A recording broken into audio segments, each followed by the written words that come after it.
Do you know why this is Bernie Sanders' favorite vegetable? Why? Because it's on the far left.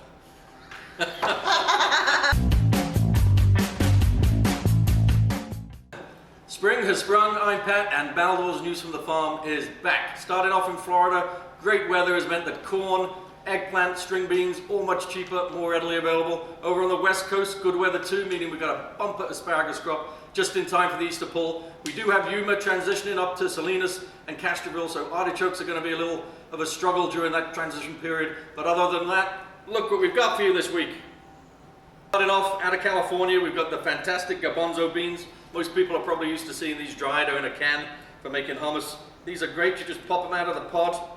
You throw them in a little pan, saute them. I mean, you could eat them raw. I like them sauteed in a little pan, a little bit of flavored salt, and have them with a beer, of course. Right next to them, we got the Dutch flat beans, or some people call them the runner beans. We're going to be transitioning from these onto man packing, so we're going to have a domestic version shortly. Right now, these are imported from Holland. They're great if you cut them on the bias. You don't need to cook them for long. You could blanch them or you could saute them. You could even eat them raw. They're quite delicious. There's only a very small pea inside. Right next to them, we got the fava bean. This is one of my favorite things to cook. You just pop out the bean, you blanch it for 5 minutes, you peel off the skin. Once you get inside, you can basically do anything you like. You could smash it with a little garlic and olive oil, spread it on some toast, or just eat it with some pasta. Quite delicious, the whole thing. The first three items we talked about were beans. Now they're has-beens, and we're moving on to the peas. This is a sugar snap pea, developed in the 70s by Calvin Lamborn. It was a cross between a snow pea and a regular snap pea. You can see why they call them snap peas, and actually hear why they call them that. You eat the whole thing, cut it up and eat it raw in a salad, steam it, saute it. The trick is, you really don't need to do too much of it. Occasionally they come with a string, but from Man Packing in California, and even modern ones out of Guatemala, they don't have the string. My favorite, and many chefs' favorite this time of year, are the English peas out of California. These ones happen to be from Del Cabo. They're organic.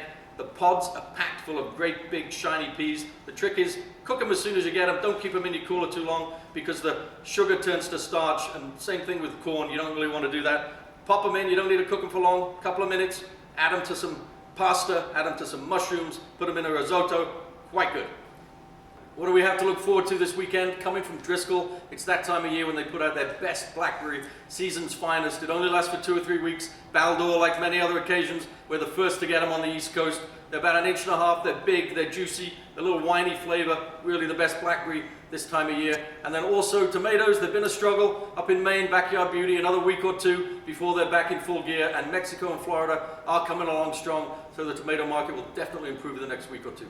Thank you for joining us at Baldor News from the Farm. I'm Patrick Ahern. Have a wonderful week.